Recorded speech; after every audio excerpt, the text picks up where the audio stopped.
Megastar Chiranjeevi, power star Pawan కళ్యాణ్లకు ఆంధ్రప్రదేశ్లో సాధ్యం కానిది తమిళనాడులో విజయ్కు ఎలా సాధ్యమైంది? అంటే వీళ్ళు ఎందుకు ఇక్కడ పవర్లో రావడానికి ఫెయిల్ అయ్యారు, అక్కడ ఆయన ఎందుకు విజయం సాధించారు? ఆ విషయాలను కనుక మనం చూసుకున్నట్లయితే చిరంజీవి 2008లో ఆగస్ట్ 26వ తేదీన ప్రజారాజ్యం పార్టీ స్థాపించారు. 7 నెలల్లోనే ఎన్నికలు వచ్చాయి. 2009లో ఎన్నికల్లో ఫేస్ చేశారు. కేవలం 18 స్థానాలకే పరిమితం కావాల్సి వచ్చింది. ఎంతో ప్రచార ఆర్భాటం, ఎంతో ఆశలు, పవర్లోకి వస్తామన్న బలమైన కోరికతో చాలా అంచనాలు భారీగా ఉండేవి. కానీ 3వ స్థానానికి పరిమితం కావాల్సి వచ్చింది. ఎందుకు? ఇలాంటి పరిస్థితి ఎందుకు ఎదురైంది అంటే చిరంజీవి ఎంట్రీ ఇచ్చిన టైం రాంగ్ టైం. అప్పట్లో తెలంగాణ ఉద్యమం ఉధృతంగా సాగుతుంది. మరోపక్క బలమైన నేతగా కాంగ్రెస్ పార్టీలో వైఎస్ రాజశేఖర రెడ్డి ఉన్నారు. అప్పటికే 5 ఏళ్ల పాలన పూర్తయింది కాబట్టి ప్రభుత్వ వ్యతిరేక ఓటు కొంత యాడ్ అవ్వడంతో తెలుగుదేశం పార్టీ కూడా మళ్ళీ పుంజుకుంది.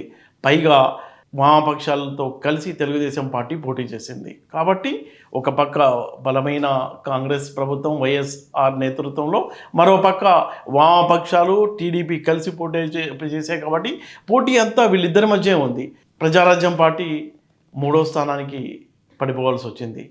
ఈ నేపథ్యంలో రిజల్ట్ వచ్చిన తర్వాత చిరంజీవి ఏం చేశారంటే ఎక్కువ కాలం రాజకీయాల్లో నిలబడలేదు. ఆయన తన పార్టీని కాంగ్రెస్ పార్టీలో విలీనం చేసి ఆ తర్వాత రాజకీయాలకు దూరంగా జరిగిపోయారు. ఇక మెగాస్టార్ రాజకీయాల నుంచి దూరంగా జరిగిపోవడంతో పవర్ స్టార్ పవన్ కళ్యాణ్ రాజకీయాల్లోకి ఎంట్రీ ఇచ్చారు.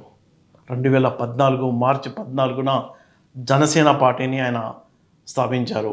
ప్రశ్నిస్తా అంటూ అనేక ప్రశ్నలతో ఆయన రాజకీయాల్లో వచ్చి యువతలో అలాగే మొత్తం ఆంధ్రప్రదేశ్ రాజకీయాల్లో హల్చల్ చేస్తున్న సందర్భంలో ఆయన ఏదైతే జనసేన ప్రకటించిన కొద్ది నెలలకే రాష్ట్రం డివైడ్ అయిపోయింది. కోలుకోలేని దెబ్బ జనసేన పార్టీకి తగిలింది.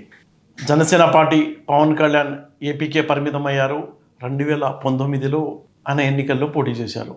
పవన్ కళ్యాణ్ 2 చోట్ల నుంచి ఎన్నికల్లో పోటీ చేస్తే పార్టీకి రిజల్ట్ చూస్తున్నట్లయితే కేవలం ఒక్క ఎమ్మెల్యే గెలిచాడు. పవన్ కళ్యాణ్ చేసిన 2 స్థానాల్లో కూడా ఆయన ఓడిపోయారు. అంటే ఆ టైంలో చంద్రబాబు నాయుడు బలమైన నేతగా ఉన్నప్పటికీ జగన్మోహన్ రెడ్డి బలంగా చాలా దూసుకొచ్చి అధికారాన్ని కైవసం చేసుకుంటే జనసేన పార్టీ కేవలం 1 సీటుకే పరిమితం కావాల్సి వచ్చింది. దాంతో సర్దుకోవాల్సి వచ్చింది. జనసేన విషయంలో ఇలా ఎందుకు జరిగిందంటే మెగాస్టార్ చిరంజీవి ప్రభావం కూడా పవన్ కళ్యాణ్పై పడింది. ఆయన ఎక్కువ కాలం రాజకీయాల్లో నిలబడలేదు అన్న ప్రచారం బాగా జరిగింది. ఇప్పుడు పవన్ కళ్యాణ్ కూడా రాజకీయాల్లో నిలబడతారా, వెళ్ళిపోతారా జనం నమ్మలేదు. పవన్ కళ్యాణ్ కూడా ఎప్పుడు సినిమాల్లో బిజీగా ఉంటూ చుట్టపు చూపుగా రాజకీయాల్లో వస్తూ పోతూ ఉండటంతో అది భారీ ఎత్తున డ్యామేజ్ చేసింది. మరోపక్క పవన్ కళ్యాణ్ వ్యక్తిగత విషయాలు కూడా జనంలోకి బాగానే వెళ్ళాయి. అది కూడా ఒక ప్రభావం చూపిందని చెప్పుకుంటారు. 2019 ఎన్నికల అనుభవాన్ని దృష్టిలో పెట్టుకుని ఆ తర్వాత జరిగిన ఎన్నికల్లో పవన్ కళ్యాణ్ ఒంటరిగా పోలేదు. తెలుగుదేశం పార్టీ బీజేపీతో కలిసి ఆయన చేసిన ఆ 21 స్థానాలు అన్నిట్లో గెలుచుకున్నారు. ప్రస్తుతం డిప్యూటీ సీఎం హోదాలో ఉన్నప్పటికీ ఎన్డీఏ కూటమిలో కనుక ఆయన ఉంటే సీఎం అయ్యే ఛాన్స్ అయితే ఎక్కడ దరిదాపులా లేదని ఖచ్చితంగా చెప్పుకోవచ్చు. సినిమా రంగంలో ఓ వెలిగిన ఎంజీఆర్ కానీ, ఎన్టీ రామారావు కానీ అలా సినిమా ఫీల్డ్లో నుంచి రాజకీయాల్లోకి వచ్చి డైరెక్ట్గా సీఎంగా ఎదగడమే కాదు, ప్రజల మనసులో ఒక బలమైన ముద్ర వేశారు వాళ్ళ పాలన ద్వారా. ఇప్పటికీ ప్రజల్లో వాళ్ళకి మంచి ఫాలోయింగ్ ఉంది, మంచి అభిప్రాయం ఉంది. వాళ్ళ పేరు మీదనే ఇప్పటికీ ఓట్లు వేస్తుంటారు జనం. 2 రాష్ట్రాల్లో, అటు తమిళనాడులో ఇటు ఆంధ్రప్రదేశ్లో కూడా. అలాంటి క్రేజ్ ఆ తర్వాత వచ్చిన నేతల్లో కనిపించలేదు. ఆ తర్వాత వచ్చిన చాలామంది నేతల్లో మనం చెప్పుకోవచ్చు చిరంజీవి, పవన్ కళ్యాణ్, కమలా హాసన్, అలాగే విజయకాంత్. వీళ్ళు చేసిన ప్రయత్నాలు ఫలించలేదు, ఫెయిల్ అయిపోయారు. ఎందుకు ఫెయిల్ అయ్యారు మనం మాట్లాడుకున్నాం చిరంజీవి, పవన్ కళ్యాణ్ గురించి. కమలా హాసన్ కానీ, విజయకాంత్ కానీ వాళ్ళు ఫెయిల్ అవ్వడానికి కారణం ఏంటంటే వాళ్ళు రాజకీయాల్లో వచ్చినప్పుడు తమిళనాడులో కరుణానిధి, జయలలిత చాలా బలంగా ఉన్నారు. అసలు వాళ్ళ రాజకీయాల్లో వాళ్ళు శాసించిందే శాసనంలా ఉంటుంది. ఆ బలమైన నెట్వర్కు, ఆ అథారిటీ ఉండడంతో కొత్తగా వచ్చిన పార్టీలు నిలబడలేకపోయాయి. ఇప్పుడేంటి పరిస్థితి? డీఎంకే అధికారంలో ఉన్నా బాగా వ్యతిరేకత ప్రజల నుంచి ఉంది. గతంలో మనం చూసాం. ఒకప్పుడు డీఎంకే గెలిపిస్తే ఇంకొకప్పుడు ఏఐఎండీఎంకే. ప్రజలకు ప్రత్యామ్నాయం ఉండేది. ఇప్పుడు ఏమైంది? డీఎంకేలో చూశారు. ఆ తర్వాత మార్చాలి అంటే ఏఐడీఎంకేకి నాయకత్వ కొరత ఉంది. ఈ నేపథ్యంలో ప్రత్యామ్నాయ శక్తిగా విజయ్ సడన్‌గా అంటే సరియైన సమయం చూసి ఒక పక్కేమో డీఎంకే పైన వ్యతిరేకత అధికారంలో ఉంది కాబట్టి ప్రభుత్వ వ్యతిరేకత ఉంటుంది. ఆ వ్యతిరేకత ఉంది. ఏఐడీఎంకేలో నాయకత్వం లేదు. పొలిటికల్ స్పేస్ స్పష్టంగా ఉంది. ఈ నేపథ్యంలో కరెక్ట్ టైంలో విజయ్ ఎంట్రీ ఇచ్చారు. గత 2 ఏళ్లుగా ఆయన గ్రౌండ్ లెవెల్‌లో ప్లాన్ చేసుకున్నారు. అయితే ఇక్కడ ఆసక్తికరమైన విషయం ఏందంటే విజయ్ తన సినీ గ్లామర్‌నే నమ్ముకోలేదు.